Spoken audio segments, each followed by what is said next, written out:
Hi, everybody. Hi. It's Kim, Betsy, and Simone, the Fleece and Harmony gang. And this is episode 143 of our knitting and crochet and spinning, and I don't know what else we're doing. We're doing a little bit of everything. All sorts of stuff. It's a podcast. And if you're watching it on the day that it's published, it's March 15th, 2024. And we're recording the podcast in our yarn shop that's in our woolen mill on our sheep farm in Belfast, Prince Edward Island. I feel like I need to make a different facial expression for every location. Yes. Exactly. And we've got another packed episode. I don't know what to say. We've got a lot of things happening. We've got some really exotic stuff that we're going to talk about. We do. So as usual, we do have an agenda that we actually do try to follow. So you can know where in the podcast, if you don't want to watch the whole thing, then there's chapters. So as usual, we'll start with a farm update. We're going to do a recap on the Marie Wallin knit along, which finished on February 29th. So the winners have been notified and everything, but we will show a couple pictures of some of the great projects that were done. We have a colorway of the month because this is the second podcast of the month, and we're just going to do a little update on a funny little story about the blanket. Oh, so I'm excited. I haven't even heard a funny little story about the blanket. Simone and I had a little chat this morning. Okay. And we've got actually a lot of projects. We do. A lot of projects. And we are going to do the Knitty Gritty section where we talk about some of the technicalities and things about knitting. And this one is called When to Call It Quits. It happens.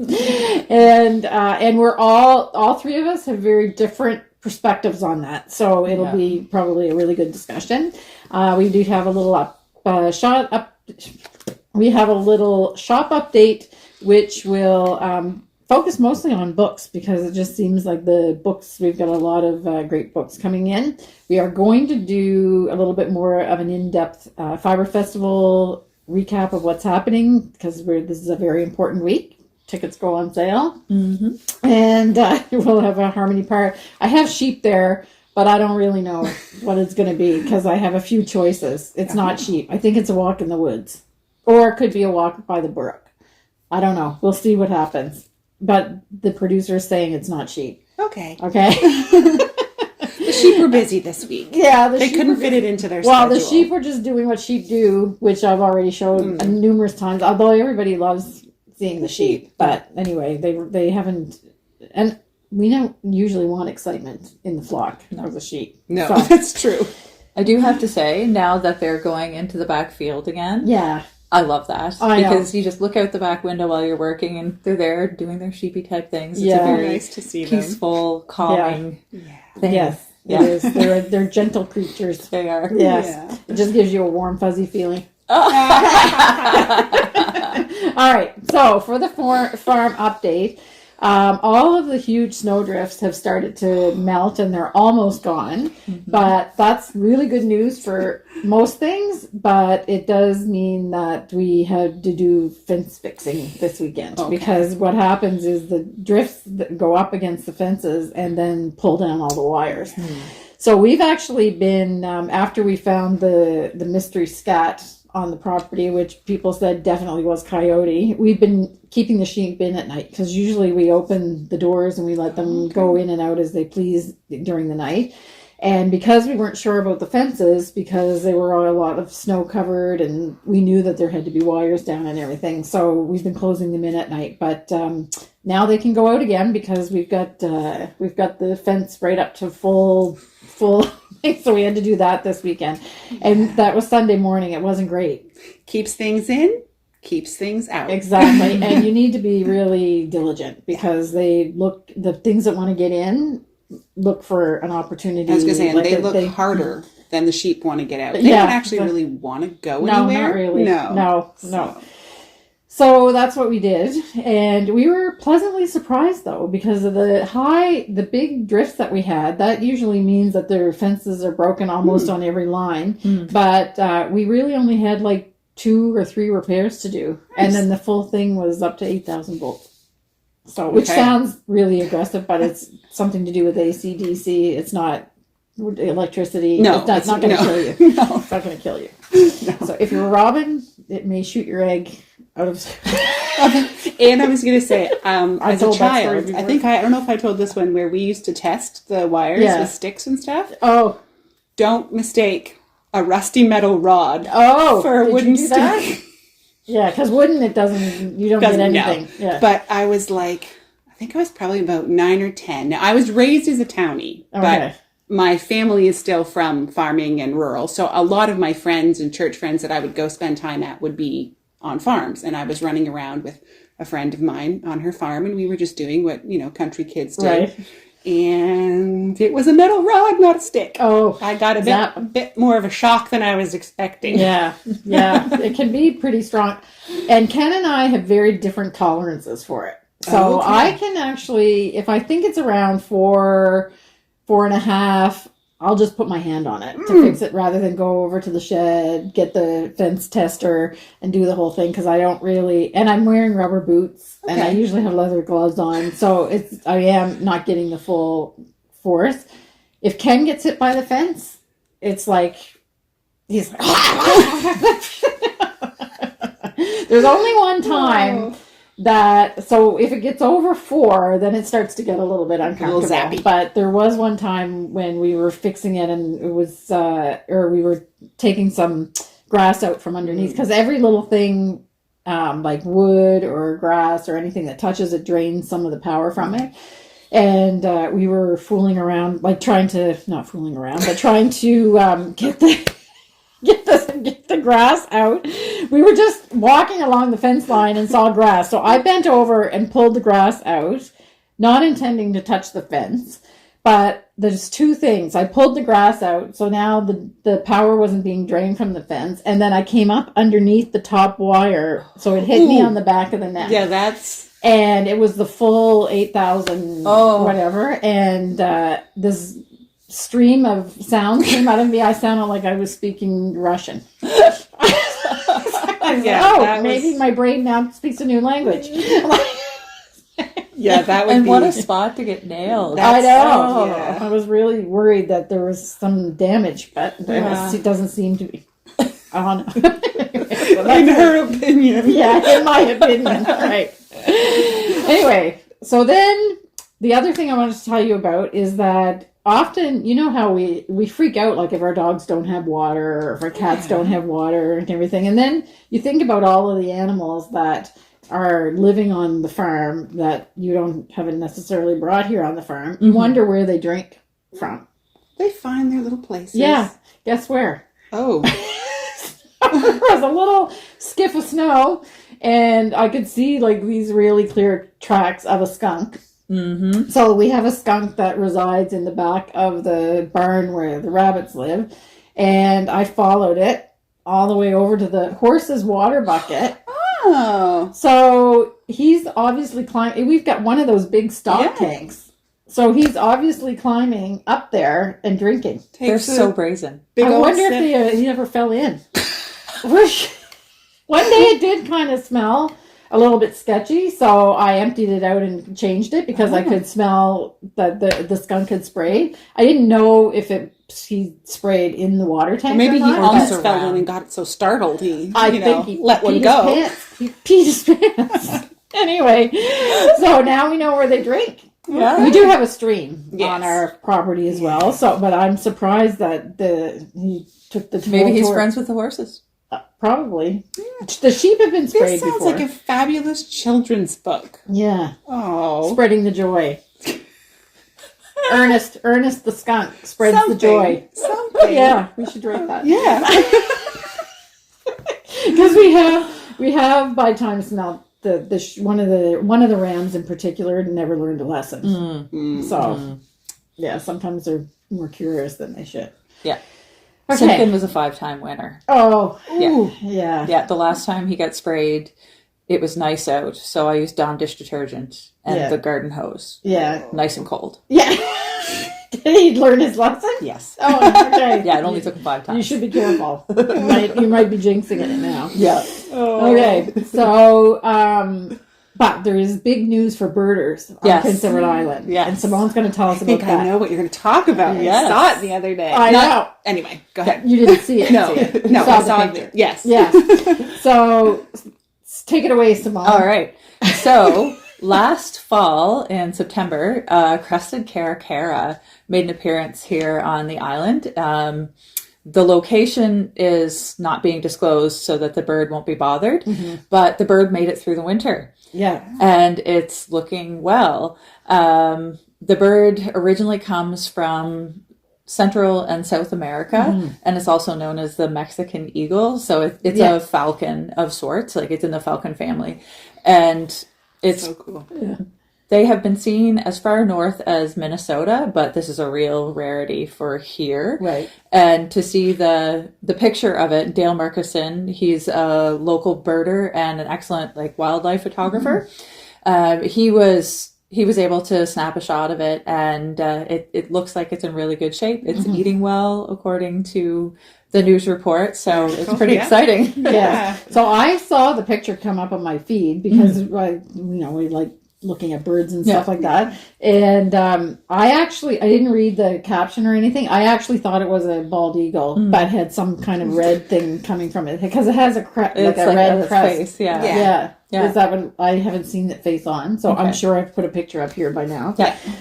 So so birders are. That's very exciting. Yeah. Not often that you don't have to travel a far distance to see. Tropical birds on P. Yeah, exactly. So that's it's pretty cool. It is cool. Yeah, and he or she had quite a winter. Yeah. It wasn't like it was this mild, calm winter here either. Yeah, well, at least the 1 month. Yeah, exactly. February. So, but there was a lot of mild. That's spots. true. Yeah. We went up and down. So it really wasn't that cold of a winter. We had cold days. Yeah. And we still could have cold days. Yeah. But it's snowing today. Yeah, a little bit. Oh. Yeah. And in Newfoundland, they're waiting for Sheila's brush. You'll have to tell me again. So there's Sheila's brush is usually the last big storm of the winter. Oh, it hasn't happened. And it has a name in Newfoundland because it almost happens every single year. And it's usually around St. Patrick's Day. Oh, okay. And we're known to have a St. Patty's Day storm here. Okay. Yeah. So we'll see what happens with that. But we haven't named it, but in Newfoundland they actually have a name for it. And it's a pattern in the saltwater books. I forget. Yeah, there's a pattern called Sheila's brush, either in the gifts or the classics. I can't remember which one. Anyway, so they're getting ready for that. I don't know if it's going to happen. All right. Will now, because Kim just talked about it. Yeah, exactly. Sorry. All right. So before we get to the podcast proper, I just want to remind everybody, if you've been watching and enjoying our podcast, that I encourage you to subscribe. It really helps us. So if you would do that, that would be great if you haven't already done that. And you can also click on the bell to be notified when we put out our podcast every week, and share with your friends. Okay. So we will talk about Marie Wallin now. Okay. Wow. We had a lot of people participate. It was wonderful. Exactly. And in the last podcast, I said that we would always talk about what we're wearing in the project part, but I think we should talk about what we're wearing. The elephant in the room? The elephant in the room, yes. No, you shouldn't call yourself names like that. Yeah. It's obvious that somebody finished their chestnut. Yes. Well done. So we're going to talk about it in the project part, but it is absolutely gorgeous. I'm really happy with this. I'm very you should be very happy. Yeah. It was 6 months of my life. Yes. It's beautiful. Exactly. It's beautiful. It's beautiful. So we'll talk all about it in the projects, but that was Simone, one of your third project you did. Yes. For the didn't make it for the, but you couldn't win anyway. Yep. So we had 3 winners, and we're just going to take a break and here, and I'm just going to show the pictures because we have their permission to show the pictures. 4 winners. 4 winners. Yeah. And we were really happy because we had a mix of everything. We had sweaters, we had a hat, we had fingerless gloves, hot water bottle cozies. In the overall, yes. The overall, there was everything. Didn't someone even do a blanket? Yes. Somebody did a huge crochet blanket. Yeah. So it was really great. And we hope you had fun following along. The feeds on Ravelry were really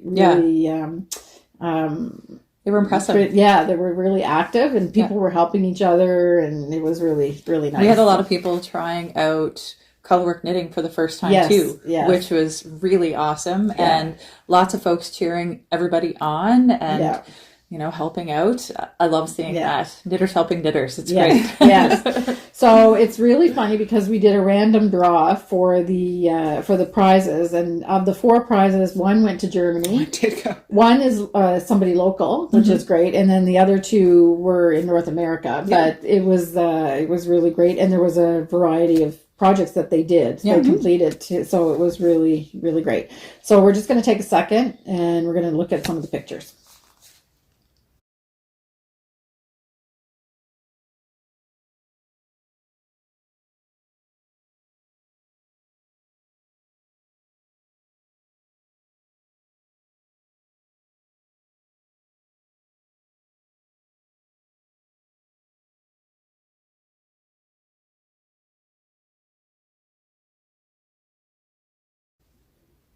Okay, so what's next?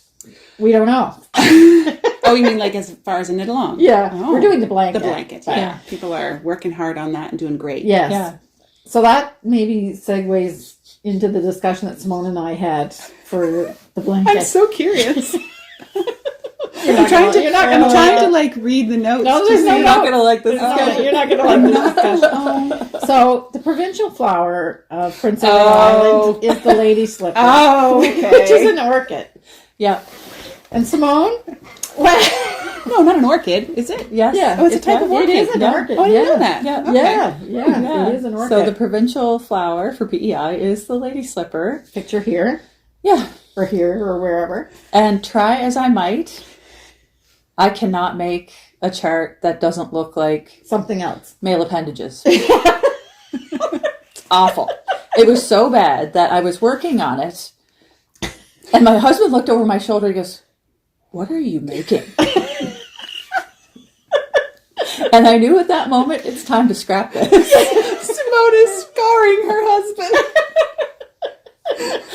So the lady slipper will not make an appearance in the blanket. Which is really too bad because it is the provincial flower. It is. Yes. But we just can't do it. No. So we'll find we're all a second about best. G-rated. Yeah. What do we have Mayflowers? We do. Oh, okay. Yeah. No. I mean on the blanket already? No. Okay. Because May is a fauna month. Oh, wait. We're all panicking. Yeah. Don't tell anything, Simone. It's a fauna month. Okay. maybe we fit in Mayflowers or something. Yeah. They're little cute, sweet. I'm trying to picture them. Oh, they're lovely. They're so nice. Yeah. And the smell is divine. Yes. Yeah. Yes, very perfumed and beautiful. Like, are they a field one, or would you find them in the trees? In the woods. Yeah, Okay. so like they grow commonly along like hedgerows and places like that. They tend to like disturbed soil. Yeah. And I guess slightly acidic because you'll find them around like conifers frequently. So now we're Thank you. Do you know the scientific name? Nope.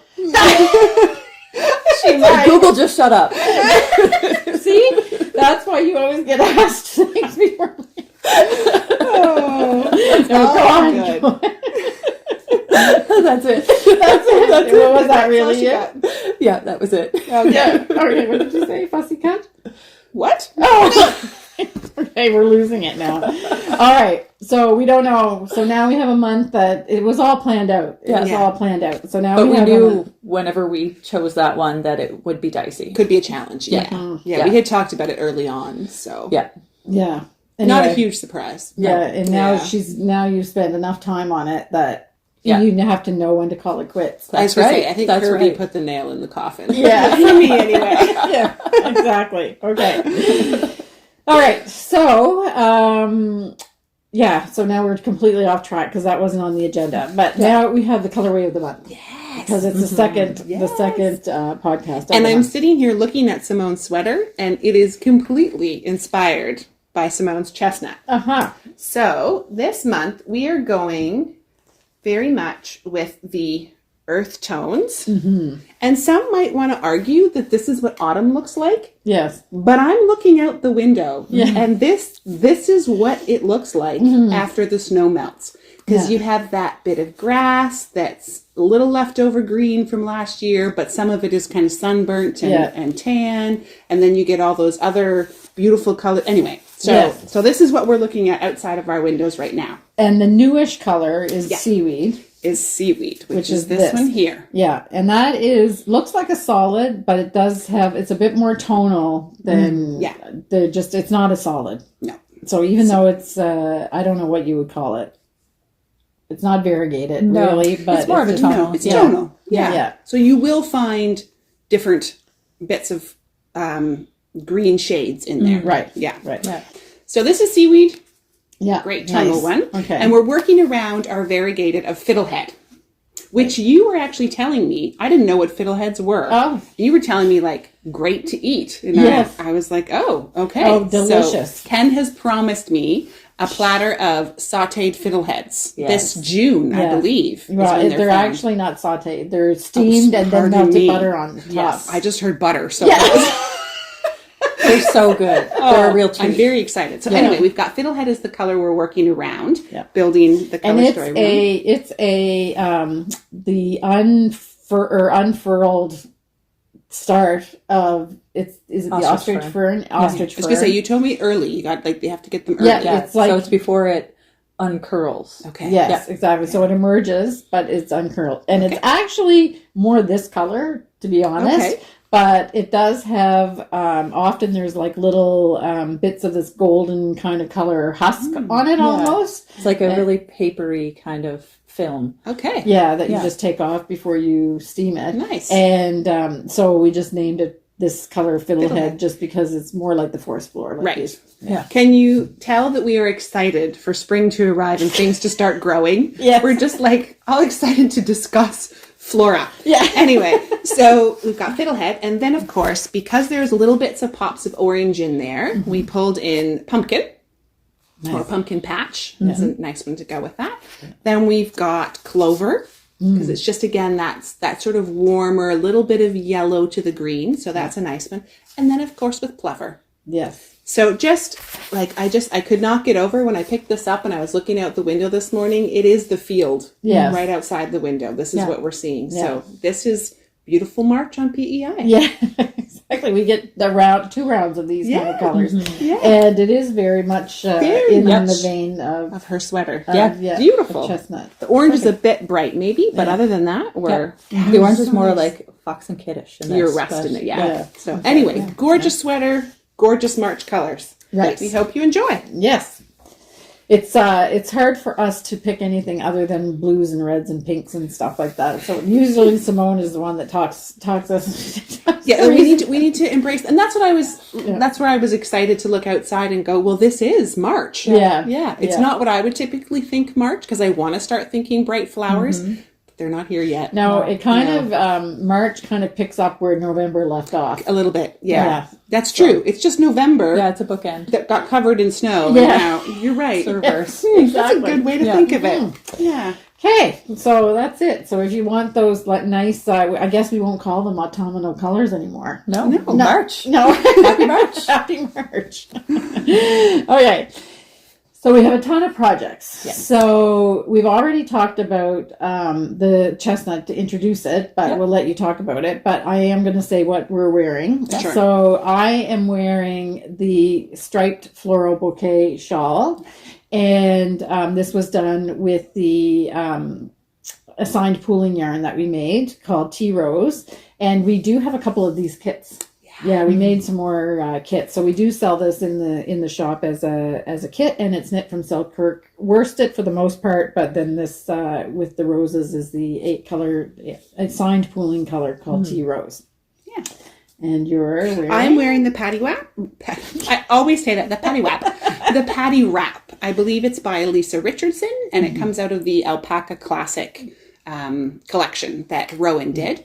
And it uses Alpaca Classic yarn. And I won't point out all the colors, just my favorite, which are peacock and this pink lips. Yes. Like, Yeah. That's a very Betsy color. Yeah. although I don't wear lipstick. So No. that's the thing. I don't like lipstick on, so I have to find other places to put that. And color. what's interesting about this colorway in this, which I always notice when you're wearing it, but I haven't really commented, is that you do have those kind of, like autumn earthy colors with those bright pops. It's warm really and cool together. warm and cool together. Yeah, and it works. It's beautiful. It Yes. works. It's a really fun combo. Yeah. Yeah, it's mostly playing with texture. So if you want to try some different texture stitches, I quite enjoy it. There's some moss stitch. There's some like almost a basket weave. There's this one, which I keep wanting to use in something else. It's almost that's wavy. Yes. You I always don't talk know. about It's it. a slip stitch. I Yeah. know. Yeah. It's really, really easy to do. Yeah. So I need to do something more with it. Okay. So let's talk about the chestnut. We've been building the anticipation.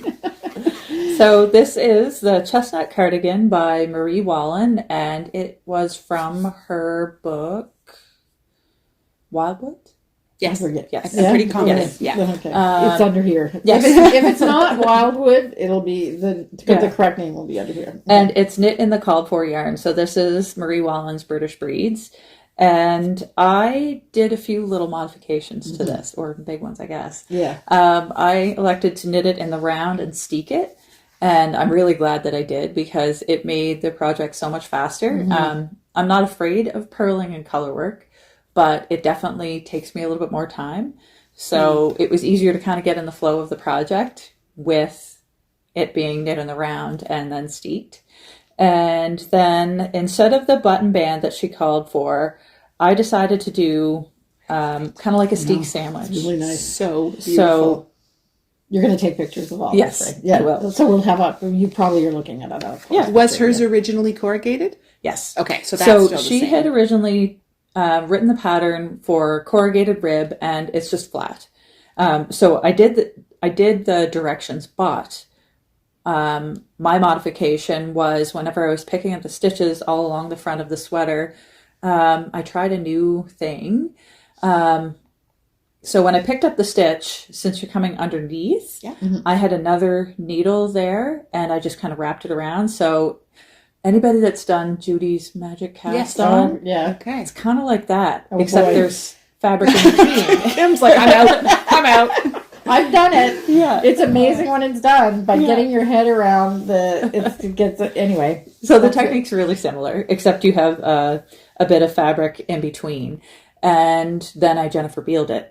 Oh dear.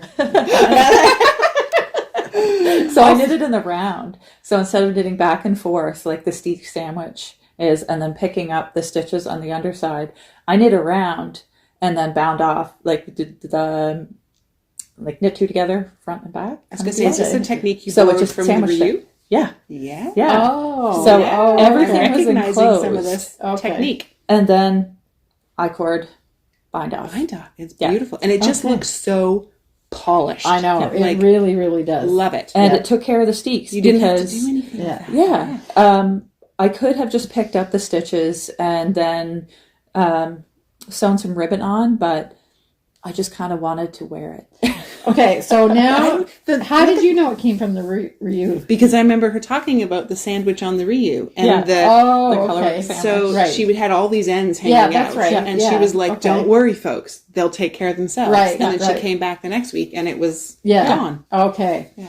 As you were going to say about a ribbon, but hold that open again. I really don't think you even need to ribbon that. No, that's That why in she itself did it. is- She said so she Oh, didn't so you have didn't to. have to. Yeah, exactly. I still have, and I don't know if you can see it here. Yeah, right A here. little tiny bit. I'll take a picture. That's the only steek here and here that I haven't done anything with. So I'm just going to like tack it down with some extra yarn that I have. Okay, so because I just want to. So in the original pattern, you just pick up stitches and knit corrugated rib. To make back and forth. Simple. Like if you've done a button band, you've done that on a project. Yeah. And in this case, you picked up the stitches, but in a different way. Yeah. A twisty-turny kind of way. Yep. Okay. Did you see that from somewhere else before? No. You made it up. I don't know if I made it up or not. It was just... She patty lined it. Yeah. I was picking up the stitches and I thought, well, I don't want to have to come around and pick up those stitches again. Why don't I try doing it just like the Judy's Magic Cast On? So what was in the round? The button band. No, I know. But how... What? Like this way? Yeah. The long way. She went around... Okay, long. And then you had to cut something. Your fabric is flat like this. Okay. And I've got the yarn underneath and I'm picking up a stitch. And then I had another needle like this. Okay. And I'd wrap it around. Okay. And then pick up another stitch to the top, Okay. wrap around. So you end up with all your stitches by the time you get to the top. Okay. So then what I'm trying to figure out is these two are not joined though when you're... No. It's just you're doing a round on this. Yes. Okay, so you're making two sides of the button band at the same time. Yeah. Got it. Okay. I was going to say, it sounds to me like if we get back to tutorials, Yeah. this one is one that needs to happen. Exactly. So it was a little fiddly, but it was totally worth it. So then what's happened is that these two sides were open. Yep. But knitted around. And then what is this? Just an I-cord edge? Just an I-cord bind off. Okay, an I-cord And you bind just off. held them back together to put that I-cord on. Yeah, I did a join row. So I see. I knit one stitch together from the front needle and one stitch from the back needle. Okay. Yeah. And that Amazing. way just It's closes it up. really, really nice. Really polished. I love it. Yeah. So yeah. I do like a sturdy. Yes, button that band. also Me too. makes it. Yeah. Me too. So because again, you chose not to put button holes in there, but if you did, they would be like rock solid. You wouldn't have to worry about them stretching. Yeah. Exactly. Pulling. Yeah. So I think maybe down the road I might do little clasps of some sort. Right. But I actually just kind of like it the way it is. Yeah. It's gorgeous. It's really cute. Wow. Okay. Okay. So I haven't looked at the camera in like 5 minutes. are you still there? So after that, I think we should kind of go. Fantastic. A bow down to Simone. Yeah, bow down. Yeah, it's really, really great. And I can't imagine that you'll do a button band any other way now. I must have to find other interesting ways to do it. Because, I mean, you got to keep yourself on your toes. Right? Yeah, exactly. Sure. I'm just happy to finish a project. Okay, so that's fantastic. And great job. Thank you. Yeah, good. And I can tell you're beaming about it. I'm very really excited. happy. Yeah. Yes, I'm very happy to see that you're completely satisfied with it. It's great, and so you should be. Yeah, so great. So maybe I'll show my Treit next because I've been working. So I figured out I kind of have an MO. So if I start a couple projects and then I diddle around on one project and then I do a little bit of it on another project but when you get to a certain point with one of them, then you just go for it. Yeah. So that's what I've been doing with the Treit. So I'm actually doing the yoke. And I know that ball of yarn is there it goes. And I found Betsy and I have been talking about for the last few episodes about about joining these the sleeves and the yoke. So just a second now here. Okay, just get this to the back. So I was semi complaining about the way that joining the sleeves on a bottom up yoked sweater, that it gets really, really tight and a little bit unwieldy on the top when you first join the sleeves. Yeah. It didn't really happen with this one. You had talked about it, and I found it unwieldy, but in a different way than what you were describing. Okay. You were talking about worrying about it getting too tight and maybe having some like pulling in there and going up a needle size. But I didn't find that. I just found like all of a sudden you have a lot of stitches on your needle. So when you were making great progress on the body, now you're like, oh my goodness, am I ever going to get around this circle? But, So I don't know if it's because this is a little bit, the needle is a little bit bigger for the size of the yarn than when I did my Maya. So I think there might be a little bit more give. I was going to say some built-in space there Exactly. already. And also the sleeves are a little bit wider. Oh, So okay. my Maya sleeves I was almost worrying that I wasn't going to get my scrawny little twigs into them. But so I think they were just smaller. Yeah. Too. So this gave me a little bit more, it wasn't a problem. Different So sweater, different tension. Exactly. Yeah. So I did manage to put the sleeves on, and I've started with the lace. Yeah. So unfortunately, I also started a new British TV drama while I was doing lace. Not with lace. Not with lace. I was like, it's really simple. I should be able to just do this, and it's very easy to memorize. But you have to put all the yarn overs in. Yeah. And a distracted brain is a distracted brain. Doesn't really matter how easy. Exactly. So I actually didn't have to rip out anything because I was trying to make sure that I was counting. Like, it's a 12 stitch repeat. Okay. So it's pretty easy to kind of see, and you just have to count 12. Do you still have 12 stitches, or do you only have 11? Right. Because what was happening is, of course, you do a decrease and then a wrap or a yarn over. And I kept missing the second yarn over for some reason. I found about 4 times that I had missed it. But I honestly just picked up a little bit from below and just made another yarn. I like when there's enough sort of looseness down there to do that. Yes, sometimes it a little feels, bit. yeah. And here I'm talking about it again. You have yarn overs on either side of these little things. So I don't know if Simone will take a picture, but you're making little diamonds basically. Yeah. So your yarn over on either side, and you have a purl bump that you have to do a yarn over in. And I had the eyelet that was small and one eyelet that was big, and I was like, I think Patty has something to say about that. And she does. How to get them. She does. How to make them the same. So that the tension between your purl yarn over and your knit yarn over are equal? Yes. Okay. Yes, so you do a backwards yarn over. Okay.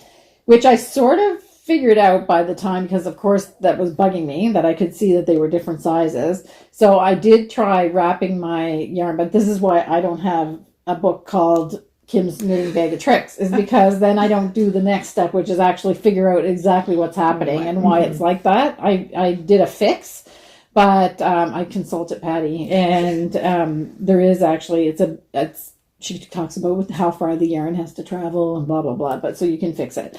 So I have perfectly even, for the most part, eyelets, thanks to Patty. So there we are. So, and now I'm starting the decreases. So it's going to go pretty quick. Yeah. Now I'm on the home run. This is a true lace, is it not? Where there's no rest rows in between. It's yarn overs every row, is it not? Yeah. Yes, Yeah. exactly. But no So- purling. So you don't have to worry about that. So anyway, I'll have to take a close-up picture. I'm taking a few little notes here from you ladies on lace talk. I'll get into it when I talk about my lovely shawl. Okay. All right. So that's coming along nicely. I have this much. I have another ball of the Kid Silk, so I'm not worried about this. But I have this much sock left. I don't know if I'm going to make it. Good thing you own a yarn shop where the yarn is. Yeah, exactly.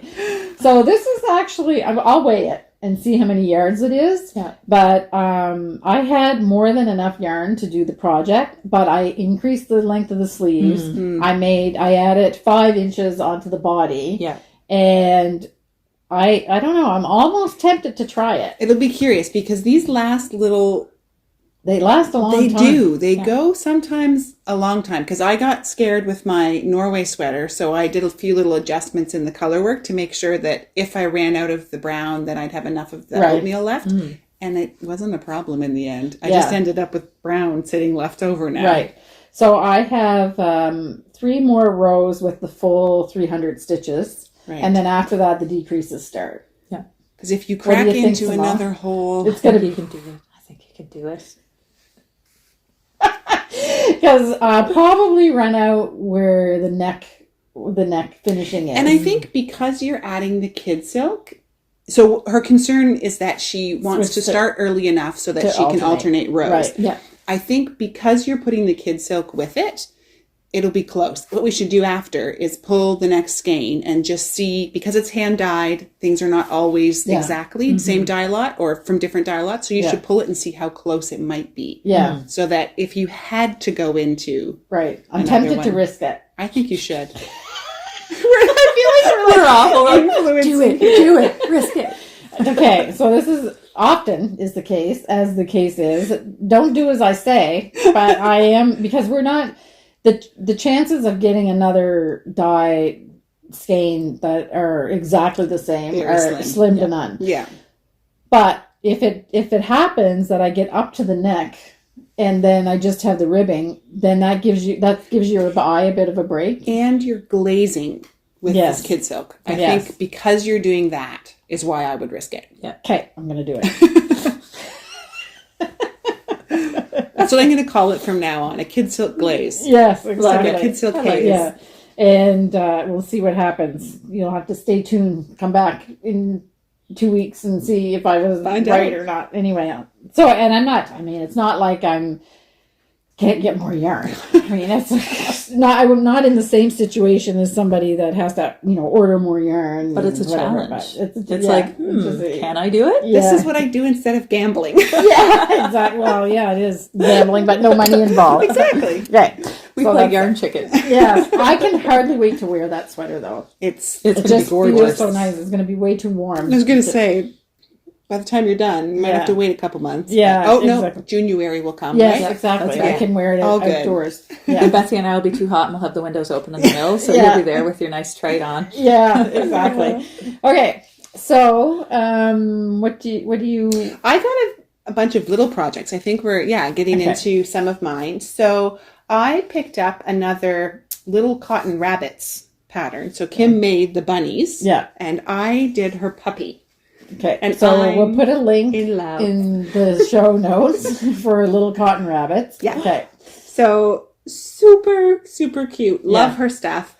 I had some leftover cotton wool. Right. And so it's just like, it's so soft. It's very nice. Puppy soft. It's puppy soft. I already have a little friend in mind that I'm making this for, who loves puppies. And I thought her favorite color was purple.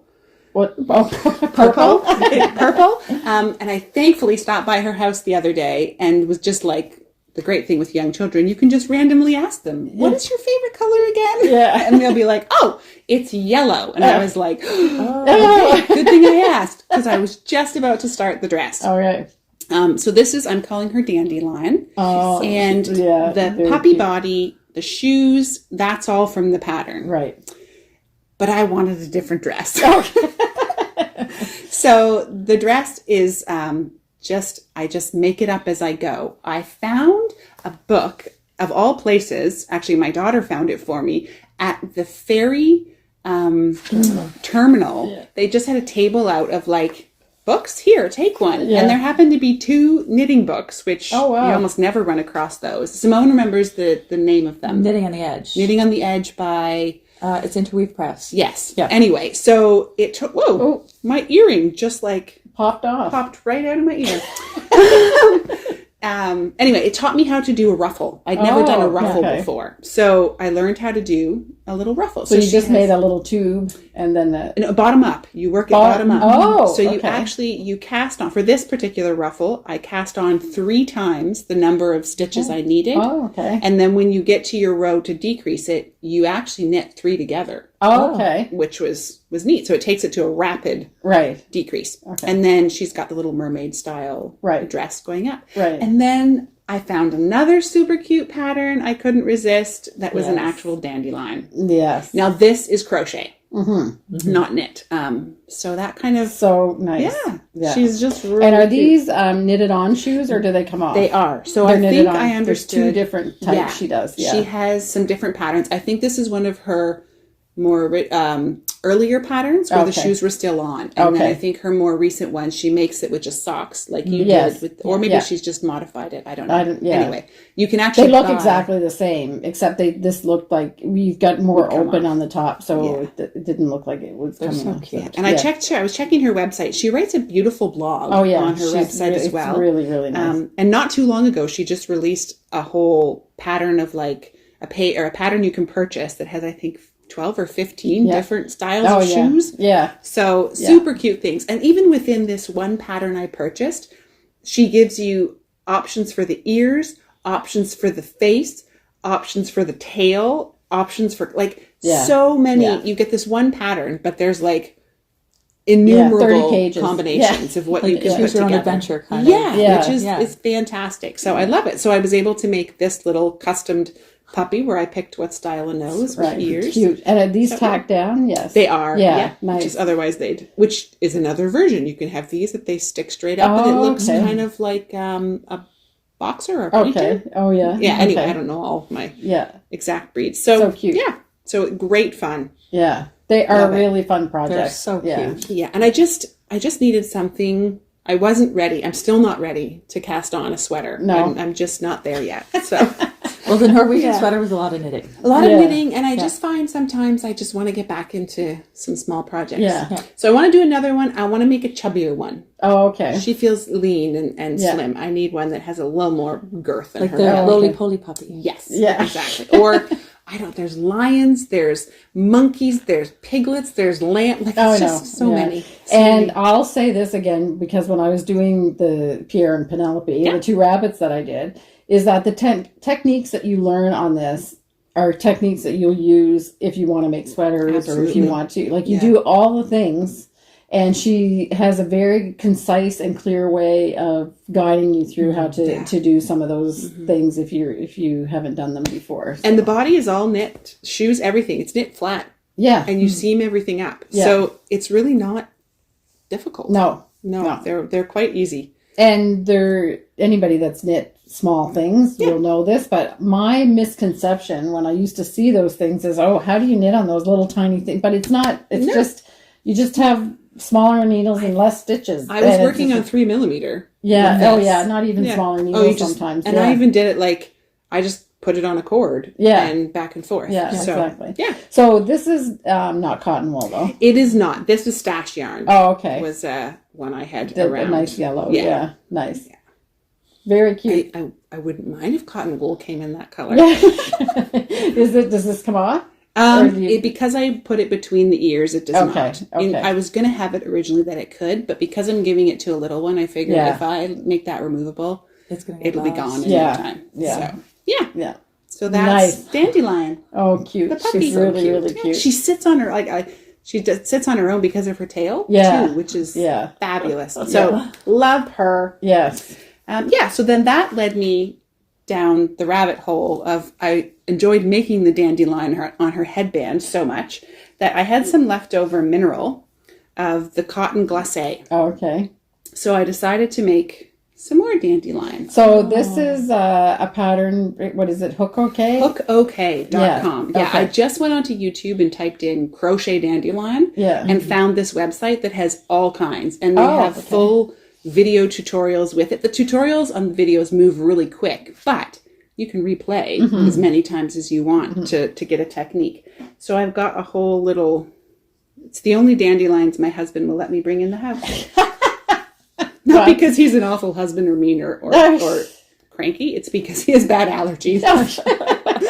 And dandelions are pretty bad for that. Yeah. So my plan is to make a bunch of them. Yeah. And I don't know, I'm going to do something with them. They're just so cute. They're so fun to make. Yeah. Nice. Which led me on to more. So I was like, dandelion, look at all these other flowers. Now, I don't have much to show with this one. So this one is called the Big Tie Rose. And from the same designer. HookOK.com. And it'll be like I'm literally building up petals that will get wrapped around. And this one I'm thinking by the time it's done will probably be about the size of my hand. Oh, okay. Yeah. And you're using cotton glacé for that too? I love cotton glacé's colors and the fact they have really great colors. Is it called mercerized? Mercerized. Yeah. So it has that shine to it, the cotton, which I love. Yeah. But I made a shirt out of it last summer and it didn't work. I didn't choose the right colors. And it is stiffer. It's a stiffer cotton. You need to, I think I went too tight on my tension. Anyway, perfect perfect for this. Yeah. So they also, I'm not sure if it's recommended, but I know that we've sold quite a lot of it for knitted knockers and things like that too, because it's very smooth and sturdy. Yeah. With a little bit of a silky, and I feel like it's going to hold its shape. Yeah. Cotton will often relax after you've had it for a while, but I think this is going to hold its shape. So this will be the end of the flower colors in the end. Nice. So the interior of the flower is this, and then the next layer of petals is this, and then it ends with this. Yeah. The original is done in yellows and white, but I wanted to try something different. And when I showed it to my husband the other day, he's like, "Oh, I've never heard of that kind of rose." So we started looking it up. As far as we know, I don't know that it's actually a real rose called that. It's based on something else. It's just a more open rose. Okay. Yeah. So cotton glacé has a lot of really good colors. Really, we carry them all. Yeah. So any color that they make, we have them all. So if I like them, and it seems like it makes a nice. Looks really good in the amigurumi. Yeah, it's nice for the crocheting tight. For Yeah. something like this. Lots of, good tension on it. Yeah. And I just, I showed the colors of what it looks like outside, but I'm really hungry for those flowers to come. So I'm just all into the brights right now. And it's crochet all the way at the moment. Yeah. So that's okay. Well, that's good. Yeah. Yeah. And finally, so we will jump back a bit. I had started for the Marie Wallin, the lovely shawl, which is with Rowan fine lace. I'm using ruby. It is a gorgeous, soft alpaca, Surrey alpaca, I think, blend with wool. It's beautiful feeling. It's a little bit slippery. So with my metal crochet hook, and I'm working on a size 1.5 millimeter, I think. So I got a little discouraged. I do have, I think, like 14 or 15 done. Okay. Yes, but they're slow going. Yeah. So I need to make 78 of these roses. It's crochet, which I'm wanting crochet right now, but it's crochet went totally opposite of working with cotton glacé, more amigurumi style. Super tight tension. Don't worry about pulling things nice and tight. This, I need to just totally relax. Find your zen. Yes, because it's a much more open flower, the petals, and just see, with my dry winter skin, it's driving me. I'm not holding this, folks. That's my skin. It's driving me crazy. It's that soft. It is that soft. I need to get some serious hand lotion on, maybe some moisture in the air, and I'm going to move forward slow with it. That's okay. I had talked to Simone about, I'm going to just do a hybrid. I'm going to do a beautiful lace shawl, and then I'll just add the flowers. Lace is hard if you've never done it before, and lace with lace is hard. Not that I'm trying to discourage you, but I think if I'm going to attempt lace, I need to try it on something. It's not instant satisfaction. No. You have to pay attention, and that with this tiny... And I will say that is slippery. Okay. I found it. I did the Exploits Valley hat by Jennifer Beale in it, and it's lovely. Like the finished fabric is gorgeous, but I think that's what took me so long with that project was I had to concentrate so much. Not to drop. Yes. Yeah. Not to drop stitches. Yeah. And then because my hands are so dry, I think I've got it perfect. And then I move my hand and it pulls the yarn and it 6 or 7 stitches gone. So I'm being very whiny here, but there was that earring again. I'm just taking them out. I'm giving up. So anyway, it's beautiful. I love it. Yeah. I was going to move away from it. I spent several weeks researching other patterns. I even started trying a few. And then I was like, no, I still want this shawl as the original shawl. Right. Yeah. So I'm back to continue. So maybe we'll come back to that on the Knitty Gritty. Oh! Yeah. Good idea. Okay. And Simone, did you have something else knitted? You have brought your orbits. Yes. Okay. Which we didn't see last time. And there's a shawl. Did you bring your shawl too? I did. Oh, okay. Yeah. You're just busting it out, ladies. Oh, I know. I love your little stitch stoppers. They're cute. They're so cute. Little sheepy stitch markers. Or stitch stoppers, yeah. So I am making progress. It's slow because I've been focusing on other projects. Yeah. But it's coming along. Yeah, it's beautiful. So I decided to do the folded neckline. Right. She gives you an option of just straight up ribbing, twisted rib, or the folded. And of course I went with the folded because I like that kind of polished, a little bit more feel. Yeah. And yeah, after working on this, 2 colors, easy breezy. Breeze. Feels like you're on vacation. Exactly. So I was sitting last night and I did close to an inch, I think. Yeah. Just sitting there, relaxing, talking to Curb, and Yeah. So I need to get back at this because I haven't really focused on a whole lot. I did an inch last night. Yeah. It's okay. It's March. You're not going to need it next month. Or, well, maybe you will. For January. It's not a particularly heavy yarn. No, it's quite it's like, fine, it's not. actually. Yeah. Not at all. But it looks like it has some nice bounce and fullness to it. And it's got a lot of stretch, Oh, which is kind of interesting. It's like a high twist yarn, and it's definitely got some bounce. So it's an interesting texture. You have to see if you like that stretchability while wearing it, or if you miss the drape, or it'd be interesting to see. Yeah. Nice. And I do kind of have a color theme Yeah. going on here. It's because we work with what we love. Yeah. That's right. And somebody suggested a locking stitch marker for my crochet project so I don't lose the stitches. Oh. Which is brilliant if you actually do it. I was going to say, I always just pull a really big loop. Didn't do it. Yeah. So, let's see. I think this is the correct side. I pulled out 6 stitches of this on the last time. But that's okay because crochet is easy to fix. Yeah. So I'll it's just put growing. a little bit of tension on. It's beautiful. Yeah. This is really nice. Yeah. I So really this is like the it. JasmineTea shawl by Red Teapot Atelier. Yeah. I got the word right. Yeah. Studio. Yep. And it's a really fun project. I'm just to the point now where I'm repeating the kind of the rows here.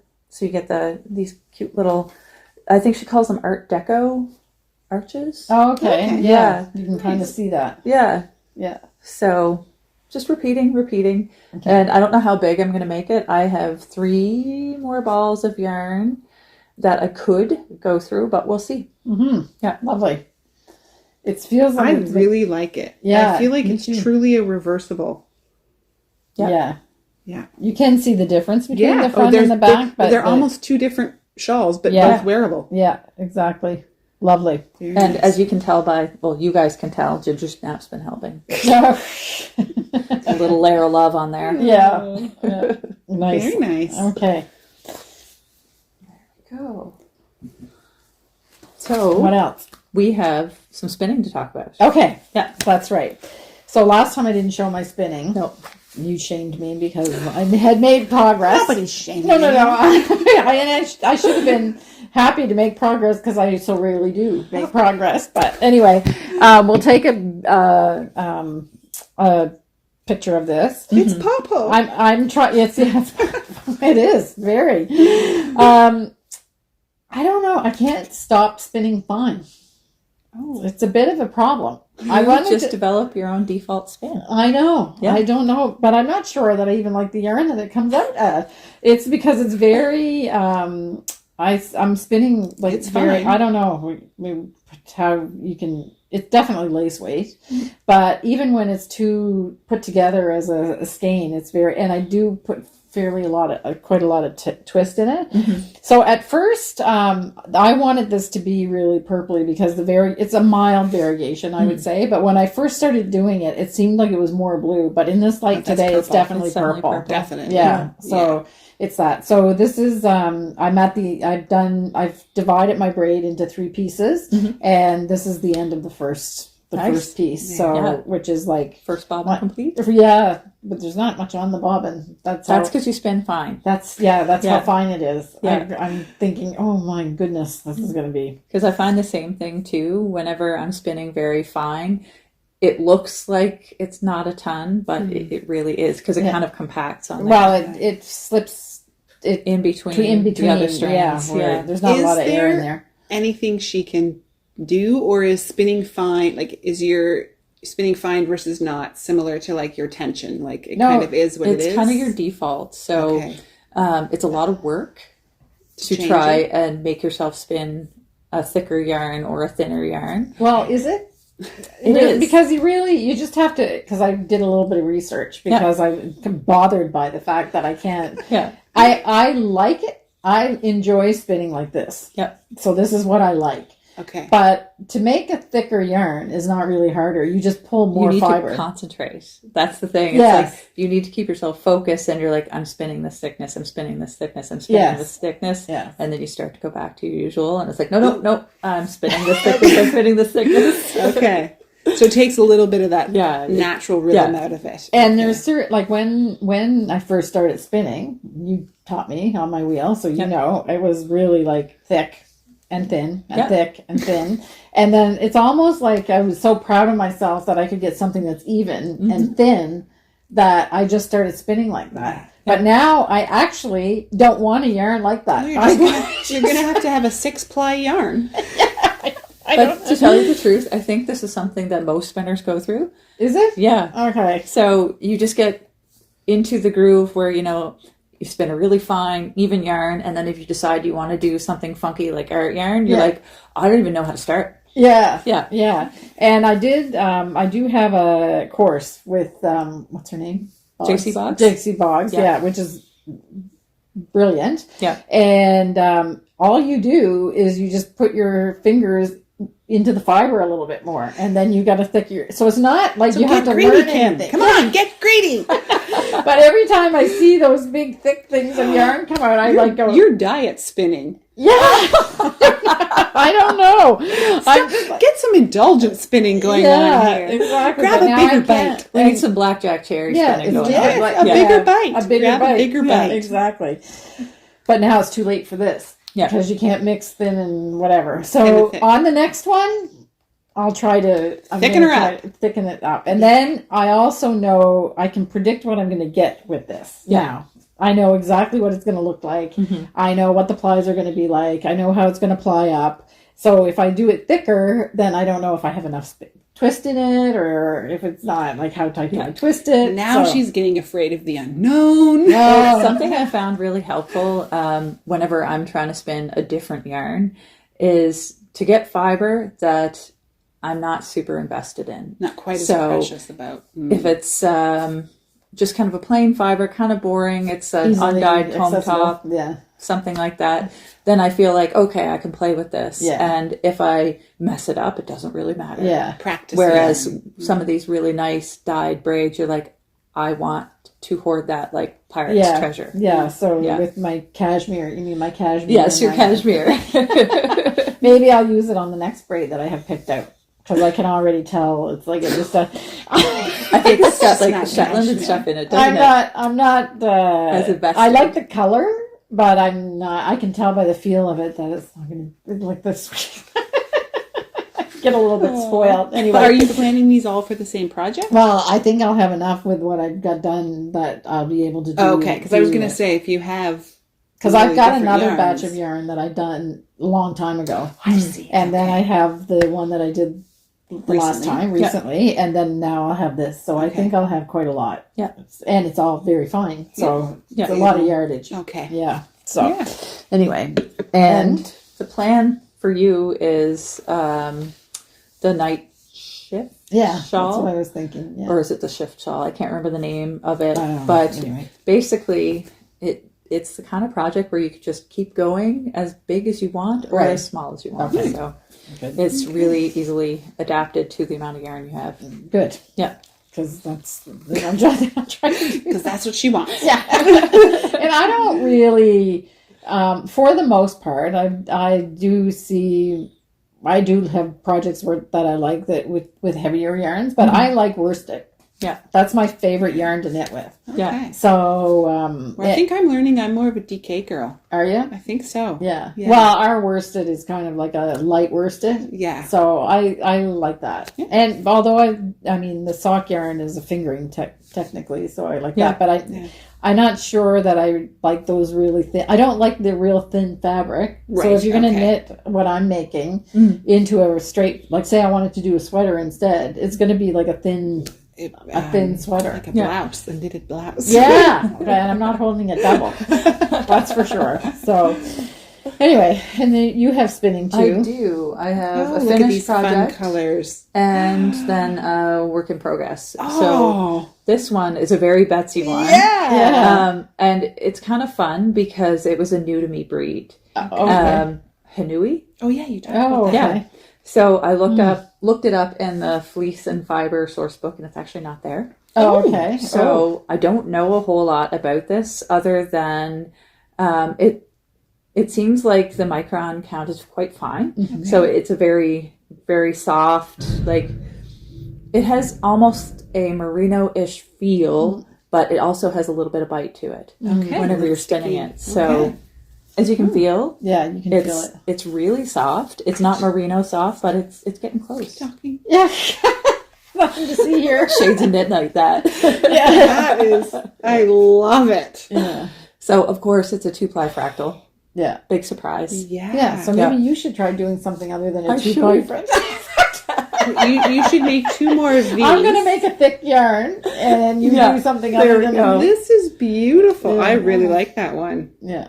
It was a fun spin, and I would definitely spin this breed of wool again. Mm-hmm. So I'm just gonna have to do a little research. Find out Yeah, where it comes from. Love Yeah. it. Yeah. Love It's, it. it's very bouncy. I do know that it's a New Zealand wool. Oh, okay. Okay. Yeah, Yeah. so You ladies are getting me so interested in this. What is fractal? Is it called? Yeah. But I actually went on to look at the most common one that Andrea Mowry uses. But I have to admit, at that moment, I didn't actually find a colorway. I was like, but Simone's are so much prettier. Kim's are so much. I like their. Oh, am I gonna have to learn how to spin?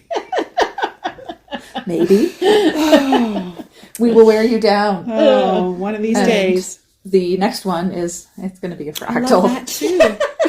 because okay, I'm spinning it's with okay. a purpose. Okay. I want to do the traveler shawl. Okay. Yeah. Yeah. So this is another braid of the merino, silk, and flax blend from England Oak Fibers, and I'm just spinning it up as a 2-ply fractal. This is the first half because the braids are fairly large. They're about 6 ounces. Okay. So So have you changed it, or do you just pull right from that? just pull right from Right it as it is. and that's Okay. my end. I always kind of put a Yeah, little knot to in it know so where I you're know. going. So is this the Okay. same? Is this the same color? It is. Isn't that amazing? I know. Okay. So this is where it. Yeah, it is amazing. Yeah. It doesn't look like it's the same thing. No, the silk and the flax kind of they mute it a little bit, but then whenever you apply it, it changes it again. Yeah. Right. So it's a lot of fun. So this is why I'm a little bit disappointed of the one that I did. I had that beautiful Sweet Georgia thing that had those great pops of color, Yeah. and then it all ended up being muted. So that would be the next lesson. We don't know what to say. Yeah, that would be the next lesson in spinning is how to keep the colors. Yeah. which is Okay. to spin the plies all at the same, right? Yeah. And I think actually Jillian Morano has a good book on that, Yarn of Texture. Okay, And she talks about spinning the yarn for the knitting you want to do. right. So that might be kind of, I have it at home. So if you want to borrow Yeah. it. Oh, okay. Yeah. Anyway, so this is because this is beautiful, Yeah. and this is beautiful, But they're not the but same. this is not the. Yeah. Yeah, because if anything, I would say I'm missing this really bright magenta. Yeah. I don't Yeah. see that in there as much. It gets There's just a softened in little the bit. purple. Yeah, Yeah. exactly. Yeah. Interesting. We'll Very- see. yeah. So Great. it's if you like to be surprised about what you're gonna. So did you expect this to look like this? Nope. No. Nope. Okay. But I don't really mind No. because it's a little adventure. Yeah. Exactly. Yeah. It's still beautiful. It's just not doesn't. Yep. It's surprising how different it is. Yeah, you have to free yourself from the idea that the braid you're looking at expectations is the what yarn you're going to have. Yeah, yeah. And my next question was going to be, could you? I suppose with enough experience, you would be able to predict what the actual yarn would look like, Yeah. and then decide how you want to spin it. Yeah. If you And want to keep, if the you want pops to keep or- the color pops, the easiest way that I've found for doing that, and it's really great for gradients too, is just to spin tip to tail the entire braid and then chain ply, because Okay. that kind of preserves the colors in the sections. Yeah, but then but you it have to chain also ply. yeah. You might like chain plying because it's like crocheting with your hands. Yeah. Oh, it is. Yeah, cool. It's actually pretty fun. I'm also discovering I'm not, I was shying away from chained yarns because I was like, meh, Yeah. but I'm starting to kind of Betsy's found get interest in them. Yeah. Okay.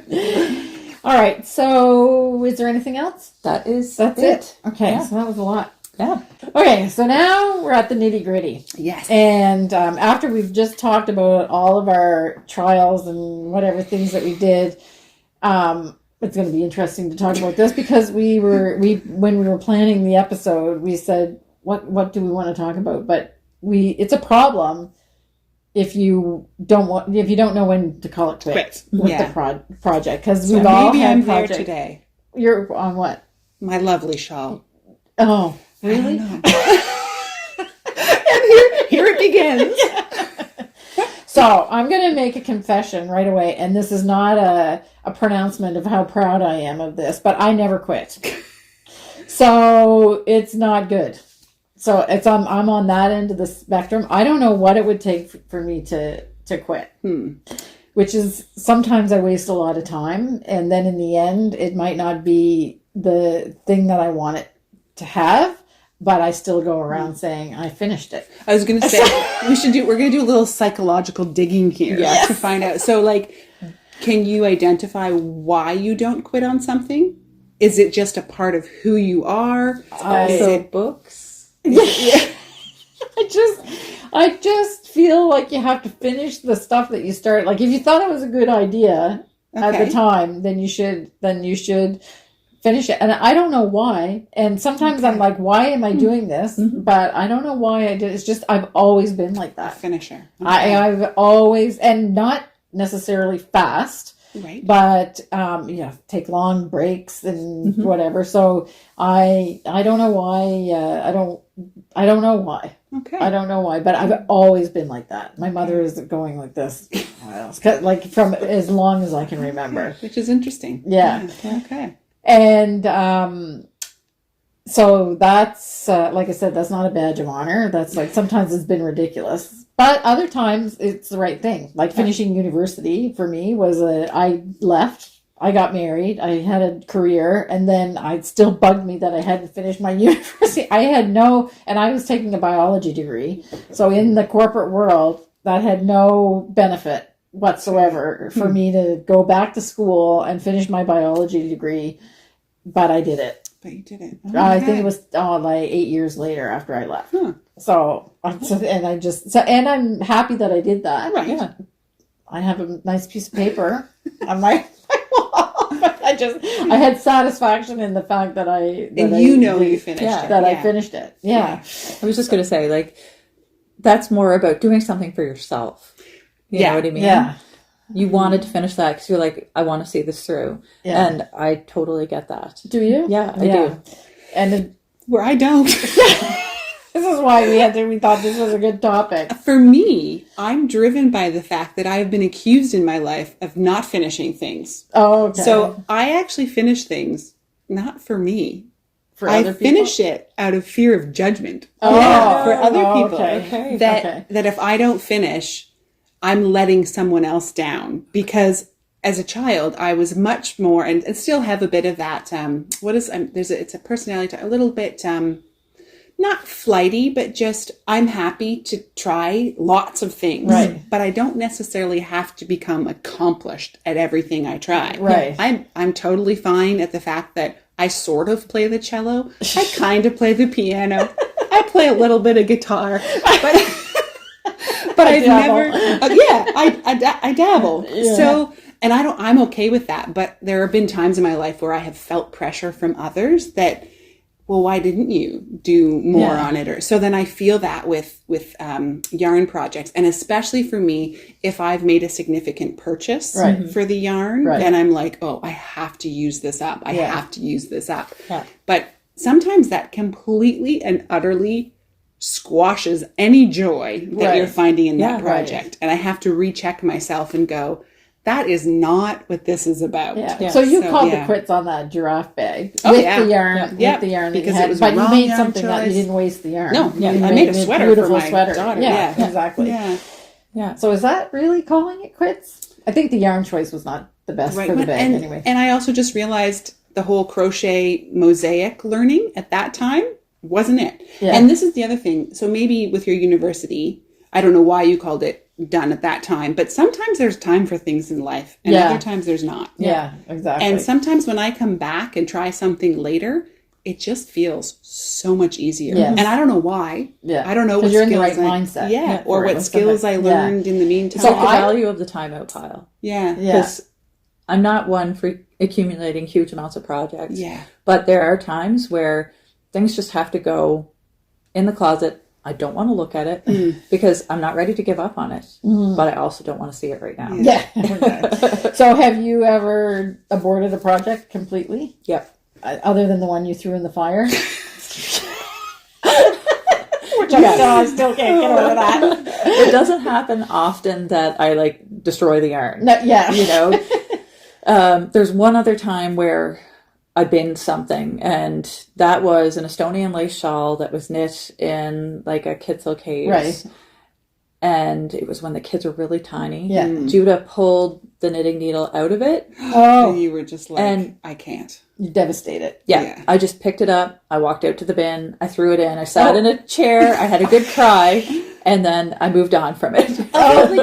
So to me, that was a parenting move as well, right? Yeah. Otherwise, every time you look at the shawl, or the whole time you would have been trying to pick those stitches back up, you'd have been having a moment with your little boy in your brain. Yeah. And maybe that wasn't what you wanted. No, so you needed to free both of you. Did you go back to the garbage and get it? No, just let it go. Sorry. But I had enough yarn that I was able to start it afresh. Oh, okay. And complete the project. Okay. Oh. And later. Yeah. You did. Oh, okay. It was not too many weeks later that I started on it again. Okay. But I learned my lesson and I put my knitting up, not within children's reach. Yeah. Well, yeah. I also find too, like, I actually have to completely free myself from things. So I will do like, I don't know, purging moments or generosity moments, or where there's actually projects that have been hanging around long enough that I'm like, I actually have to remove this from my life. Because it's just knowing it's in the closet, resting is actually like weighing on me. Yeah. So I've also, not that I try to be wasteful by any means. I was not raised to be wasteful. Right. I don't just cast things aside without thinking about it. But there have been a few projects, different types in my life that I've just been like, I have to completely let this go. And then I watch Arna and Carlos and I go, fantastic. They need me in this world. Because they go to a thrift store and they pick up a half-finished product and look what they turn it into, right? So I am more than happy to oblige, filling their need to finish a half project. Right. Okay, so then so I fully admit, I don't think I've ever had a project. Well, I have one project in my life that I didn't finish. And the reason it's actually a cross stitch project, and I had cut the fabric too small. Okay. So I can do the cross stitch, complete the pattern, but there was no way I was going to be able to frame it. Oh, okay. So I thought. She's a problem solver too. That might also be playing against you. So I thought, but it has been, it's got to be 30 years ago that I started it, and it's been bugging me ever since. And I still have it. Oh, wow. Yeah, so it's all tucked away. And so lately, for some reason, I've been interested again in cross-stitch things. So I actually found, I was trying to find on Floss Tube, how come we don't have Knit Tube? Yeah. I want to know why we don't have Knit Tube. Yeah. Anyway, I thought Floss Tube was actually something, but it's just what cross-stitchers call their YouTube. Yeah, so took me a while to figure that out. I was like, I don't get it. Where's the Floss Tube channel? It's on YouTube. Where is it on YouTube? Remember that shock, Kim? Yeah. To the back of the head. That's right. Anyway, so now, and then I've like browsed a lot of, I have quit a couple YouTube checks and things because I was trying to, you have to find somebody that suits your personality and stuff like that. So I found somebody. Okay. And as it turns out, she's like fantastic, and she's does tutorials, and she talks about just gets right to the point and talks about the projects and stuff. So now I figured out a way that I can finish how she can fix this 30. She gave me the answer just a couple days ago. I don't know if I'm about to start that. I've got enough things on my plate right now, but I just can't. Well, here's the thing.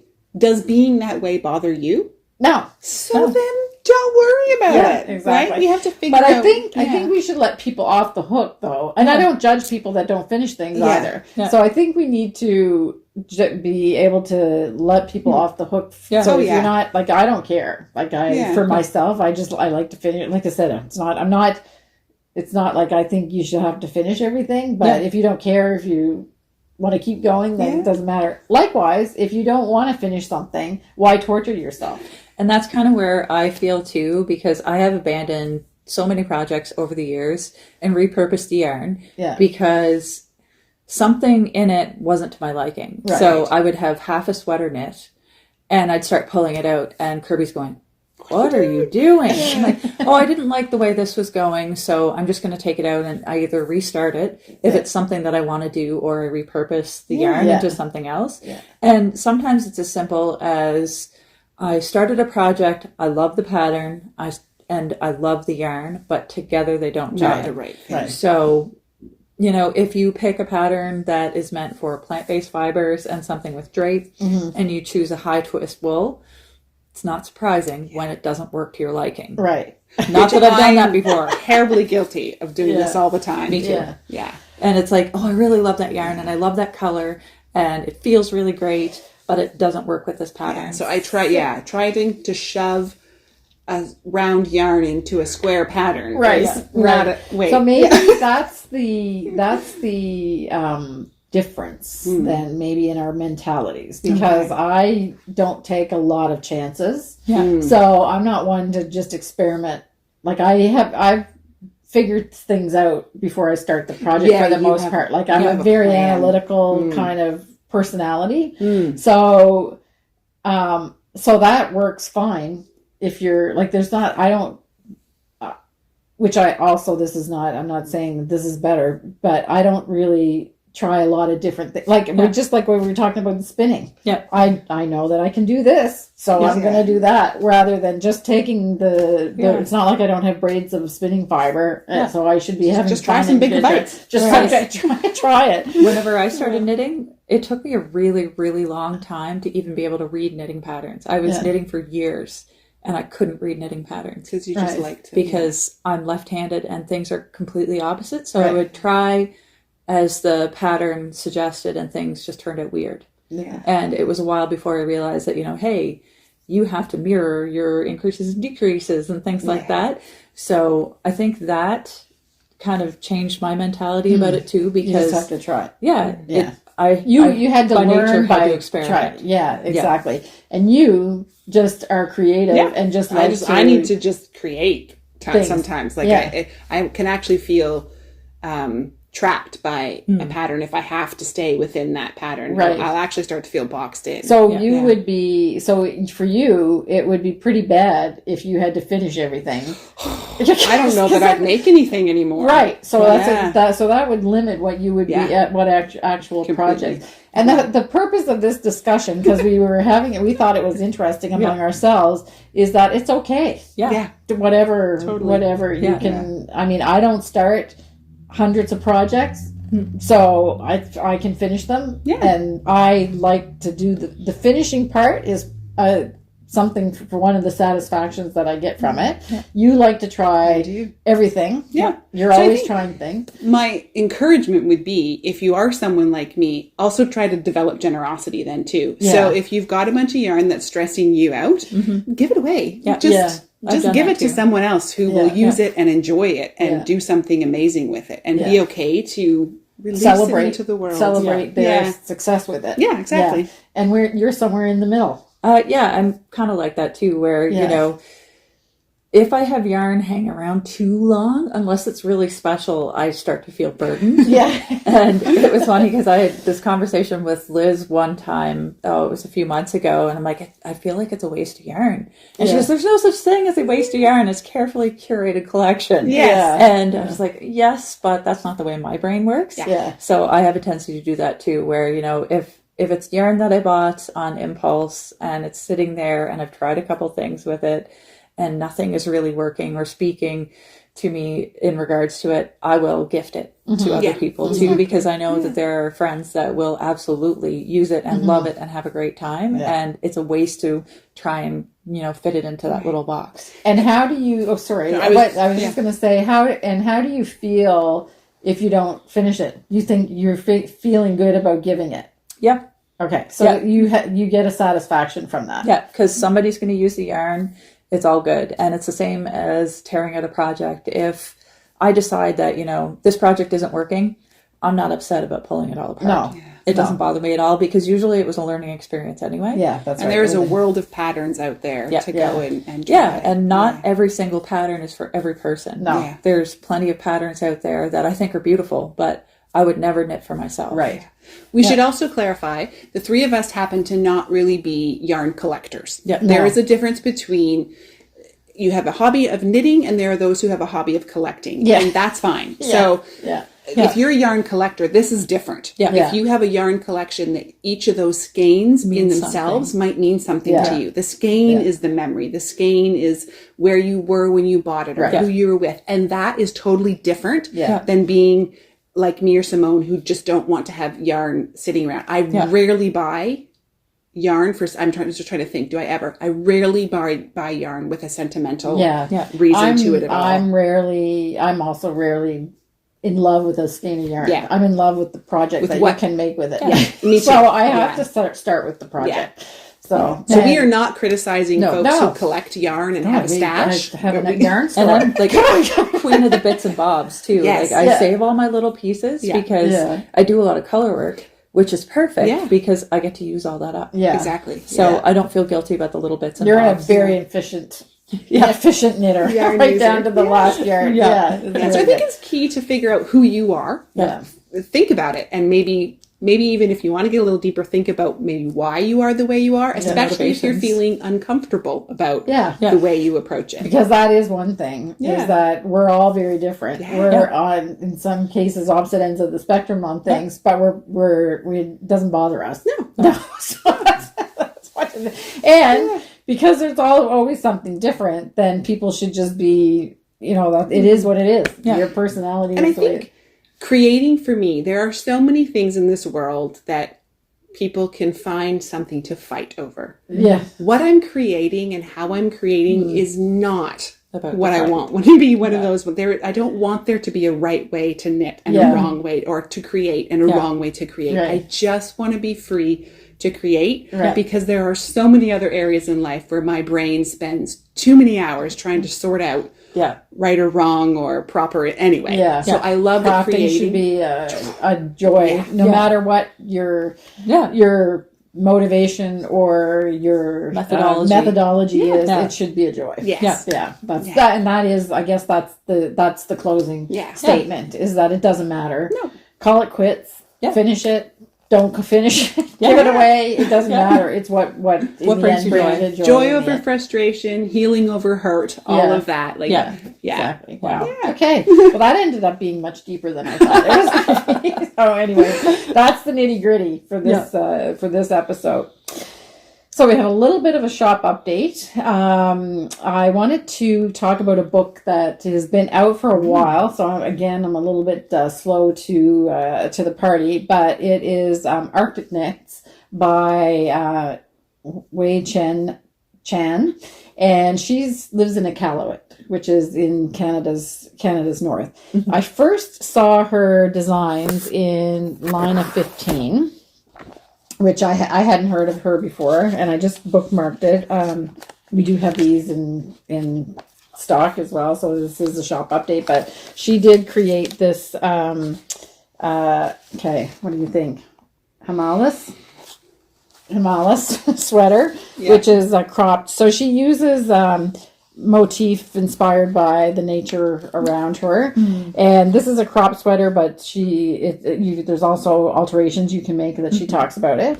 So she is also known on social media as the petite knitter, So that's not to be confused with petite knits. This is a different person. We have no idea who came first or whatever, so that's not the point. Chicken but and eggs. Anyway, yes, chicken and eggs. But she has quite a beautiful website and a blog and a whole thing. And she's now written a book on projects called the Arctic Knits. Yeah.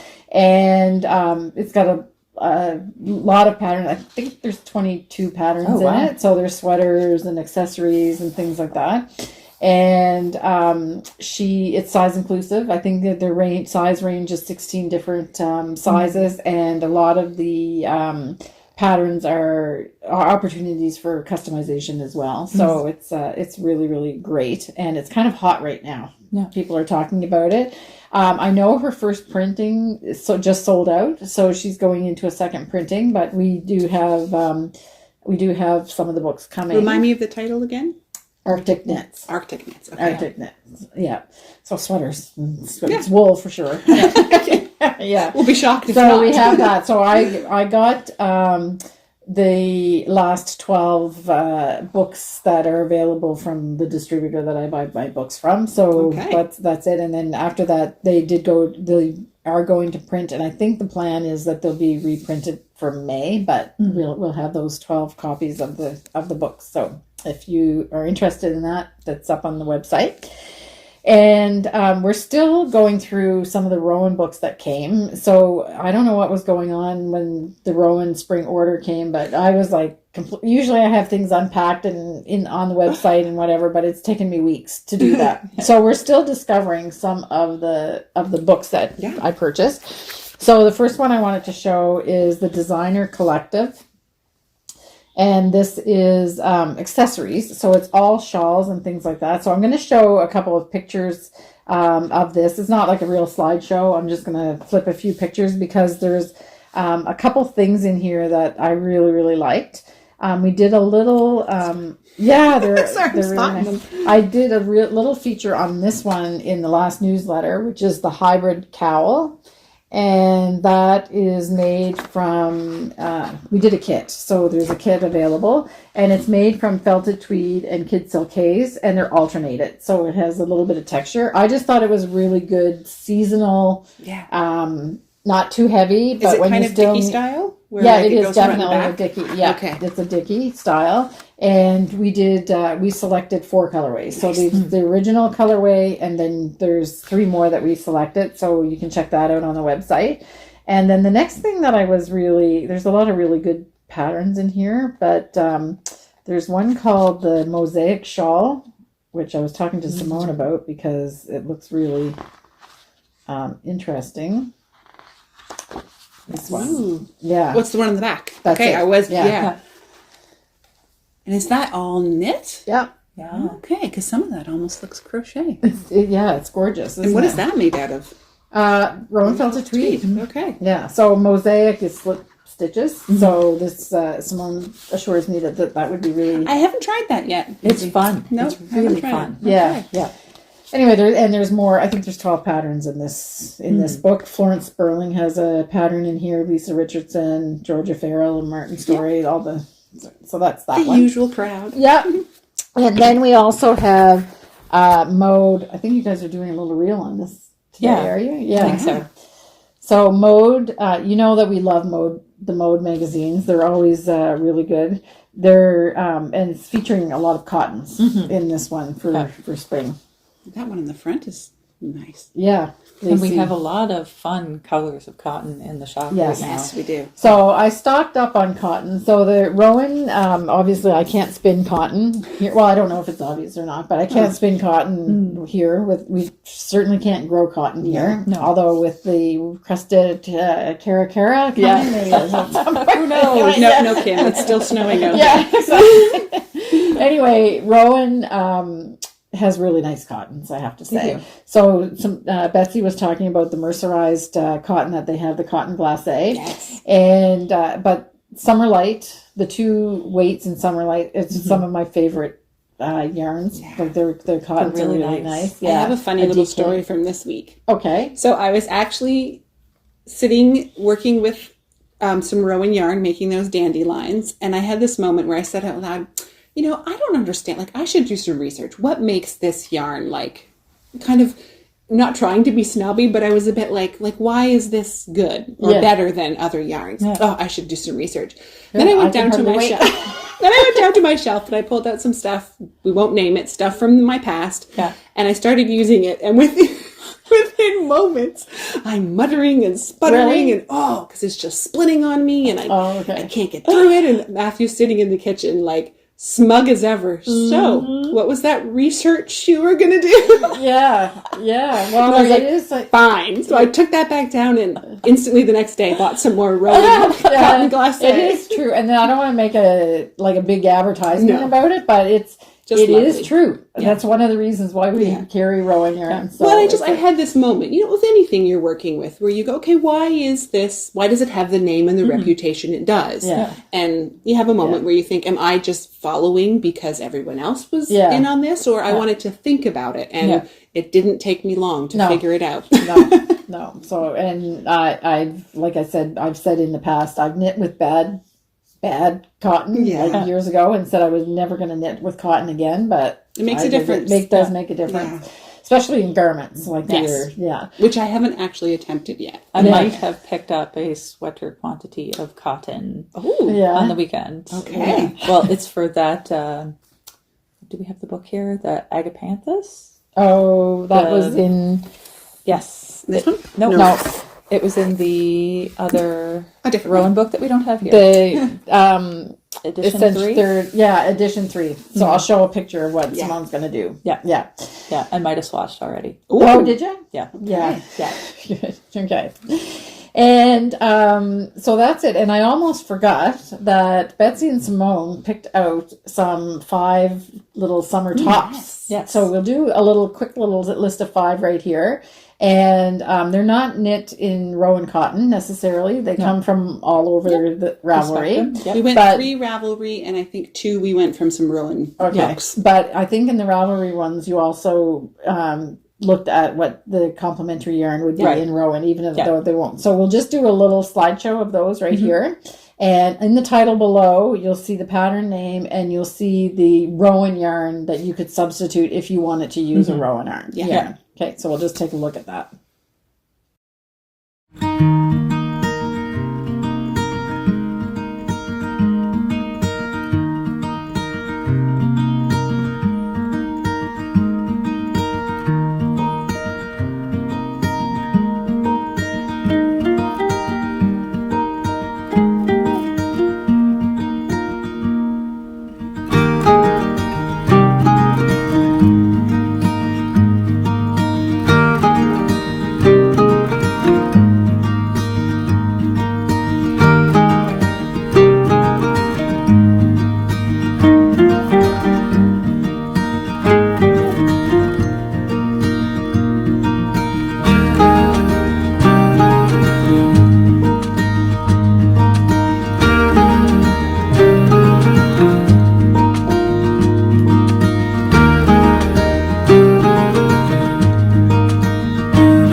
Okay. All right. I think we're at the bottom. I think we are. Yeah. So the only thing left to talk about is the Fibre Festival. Oh, right. Getting very exciting. The newsletter, when we're recording this, so we're recording it on the Tuesday. What's today? The 12th? The 12th. The newsletter people have already received an email saying that they can go and look at the workshop schedules. So they're doing that. And then they will have 2 days to purchase. So the workshops go on sale tomorrow. Yeah.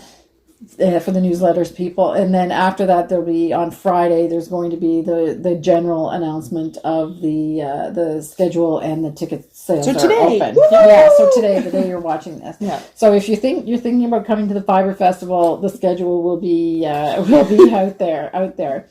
And I did talk about this a little bit in the last newsletter. There's another big, or not in the other podcast. There's a big event happening that overlaps the Fibre Festival. It starts before the Fibre Festival starts and runs into the weekend of the Fibre Festival. It's a curling thing. So first of all, if you're sitting at home and you're trying to convince somebody to come with you to PEI for the Fibre Festival, and they're a curler, Curly fan. the Grand Slam of curling is going to be here. So that's something for them to do. And if you're a curler and you also like to knit and you want to make it the most of your trip, then there's two things going on. You've hit the jackpot. And if you like to eat, the Fall Flavors Festival is also on, which is a culinary festival that happens in PEI every year. I always have to giggle because you go to Charlottetown certain times of the year, and we are a happening place. Yeah, And then it's you like go you're downtown New York. Yeah, and then you go some other times of the year, and I'm like, what happened? Yeah. Where It's like did everyone September go? versus March. Yeah, exactly. So all this to say is that there's going to be tons to do that in that time frame, but the hotels are booking up really quickly. Yeah. So a lot of the blocks, we have hotel partners on the website that have given a preferential rate. If you click on their link on the bottom of the Fibre Festival website.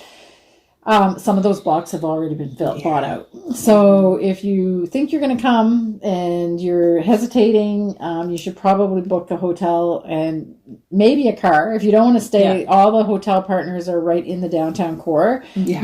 There's other places that you could stay as well, but you might want to check out your accommodations sooner than later because it's going to be hopping. Yes. And the suggestion about the car is really good too, because at times it can be quite difficult to get a car rental here. And I think a cruise ship is coming in that weekend too on the Saturday. So presumably they won't be taking the cars too much. No, they won't be taking the cars, but it could be busy. It's going to be busy.